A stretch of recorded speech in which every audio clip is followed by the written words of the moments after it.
the dark, and then we'll go. We'll never surrender. Skin boots on a Saturday night. Hello guys, this is the Gaming Revolution here, and today I wanted to bring something back to your attention that you probably forgot about. So if you remember all the way back to last year in 2015 when we first got our first zombies reveal for Black Ops 3, which was obviously for Shadows of Evil, and we got the intro cutscene for the Giant as well, well it took place at Comic-Con, and there was actually a panel there where it was actually hosted by Syndicate, and people could ask the Treyarch developers questions in regards to Black Ops 3. They could also ask questions in regards to the voice actors. Well, during that, it was actually confirmed that Mob of the Dead is to be connected to Shadows of Evil and Black Ops 3's DLC. How has everyone forgot about this? I honestly don't know.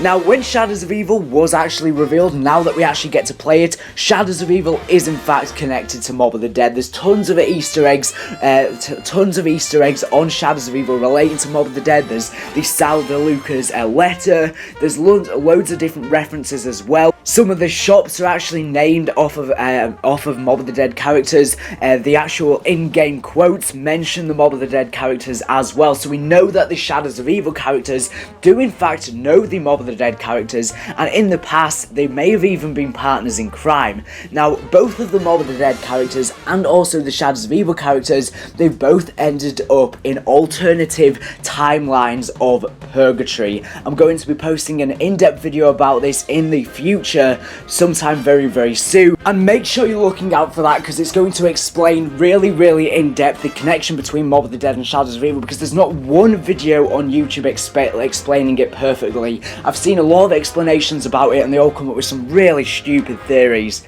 Now, we also see the Mob of the Dead plane on the Giant as well, and we do also see it fly over Shadows of Evil once you've unlocked the Pack-a-Punch, and I think this is one of the main reasons of how it's going to tie within the DLC. Now, from this tweet, we don't know whether every single DLC map is going to tie into Mob of the Dead, or whether just some of the DLC will. But I think every single map is going to tie into Mob of the Dead.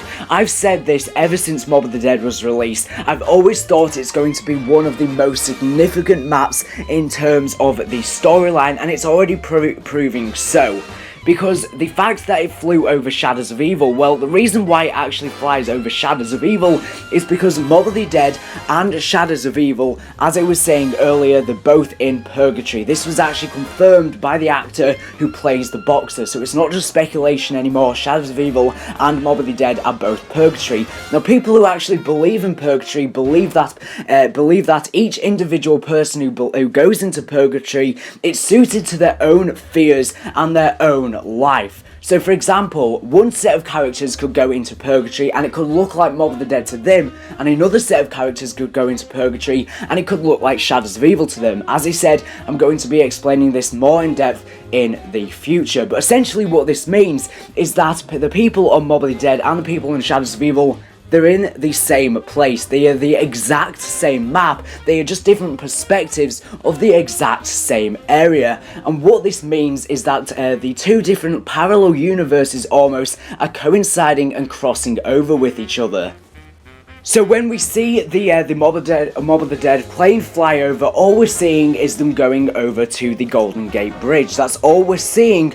But we just don't see the Golden Gate Bridge, since, as he said, it's crossing over through the timelines. However, it does also end up on the Giant. Now, a lot of people have been speculating that the reason it's on the Giant is because it's been temporarily displaced from Mob of the Dead. There's actually a really good quote by Nero explaining this, which I'm not going to play because it's being played by millions of people right now.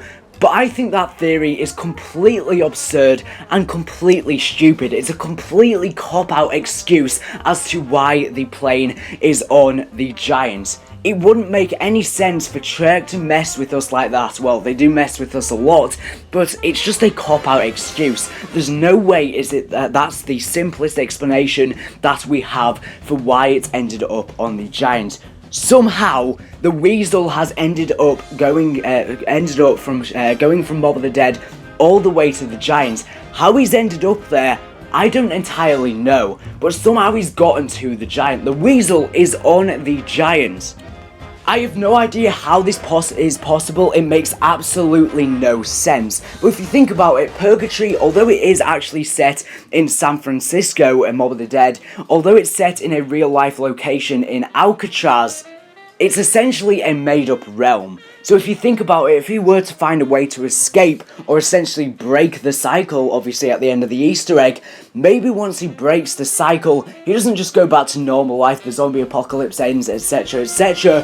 What if he wakes up in his own body, or somehow it just collapses, this purgatory realm of which he's in collapses or something, and he breaks out of the time dimension, and he ends up back in reality, back in his real world. So what if he somehow manages to rebuild the plane again, and he's flying out of the Mob of the Dead just after he's broken the cycle, and whilst he's actually doing this, the cycle breaks and like some sort of rift happens which causes him to essentially teleport out of that realm, and maybe he then teleports into the giant, into the real world, into this realm. He's broken through dimensions. That's a completely wild theory, but for some reason he's ended up on the giant, and I think this is massively overlooked. And what I'm thinking at the moment is that each of the 4 DLC map packs, they're going to have a lot of Mob of the Dead references on, like we've seen with Shadows of Evil, and like we've seen with the Mob of the Dead plane on the giant. I think there's going to be references on every single map to Mob of the Dead, because I think it's got a lot more significance than we think. Now, more proof that it will be tying into Mob of the Dead is because if we actually hear the main phrase for Black Ops 3 Zombies, listen to it. It says, "Only the cursed survive." Now, we know the Shadows of Evil characters are cursed, and at the end of the Easter egg, we presume that they're just left there to die. But that doesn't make any sense. If they're cursed, and the main phrase for Black Ops 3 Zombies is "Only the cursed to survive," well, isn't that completely breaking the rule? Why would Treyarch come up with a quote like that for it to be the complete opposite of what the Easter egg ending is? But if the Shadows of Evil characters are cursed, and they're in an alternative dimension to Purgatory, that means the Mob of the Dead characters are also cursed, because they go into Afterlife, and the Shadows of Evil characters go into Beast Mode. But essentially, they're the exact same thing. They just do different outlooks on the exact same thing as their different perspectives. What this means is that I am really certain that we will be seeing the Mob of the Dead characters and also the Shadows of Evil characters in the future. Now, granted, they may not be playable characters, but they may make an appearance within one of the future Easter eggs within one of the future DLC maps. Now, maybe not all of the characters making a reappearance, maybe just the Weasel or Mob of the Dead. Maybe that's the only character that we see again, and maybe then one other character from Shadows of Evil, for example, Nero. So we may see like one character from each map, or more than one character, but I definitely think we're going to see at least one character from either Mob of the Dead or Shadows of Evil in the future.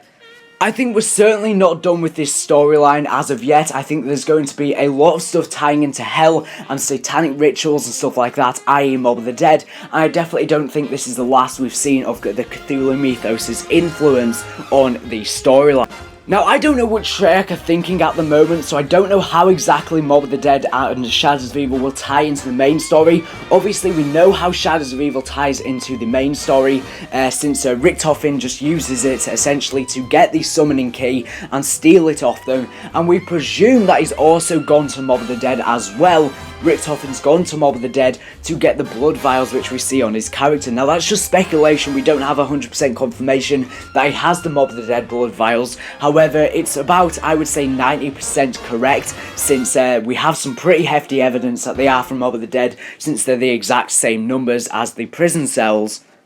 And maybe whilst Richtofen went to Mob of the Dead, maybe whilst he actually did that, because we know he's got this end goal, which we don't know whether it's for the greater good or for the greater evil as of yet. A lot of people think that he's now changed his error of his ways, and he's trying to rewrite time for the better, going through all of these parallel universes to try and make the world a better place. But I still feel like he's evil, because it is Richtofen. We all know he's good at flicking the switch. But I think in each DLC map, we're going to see references to Mob of the Dead, Dead and also Shadows of Evil, and I think then in the last DLC that we get, it's all going to be like a grand showdown, and we'll actually find out what the connection is to Mob of the Dead and Shadows of Evil. We know that, as it was just saying, we know somewhat of a connection, but I think there's a bigger connection that we don't know what it is as of yet, and that's because I don't think it's happened. I think this big connection between the main storyline hasn't actually happened on the maps themselves, but it's happened after the events of Mob of the Dead and also Shadows of Evil. But anyways, let me know all of your thoughts on this theory down in the comment section down below. But one thing's for certain, all of the DLC will be tying into Mob of the Dead in some way, shape or form. We just don't know what it is as of yet. But everything else within this video has all just been speculation. So just let me know your thoughts on what you think of this theory. So anyways, thank you for watching the video. Make subscribe if you're new here for the latest and greatest Black Zombies news and information. So anyways, thank you for watching and bye.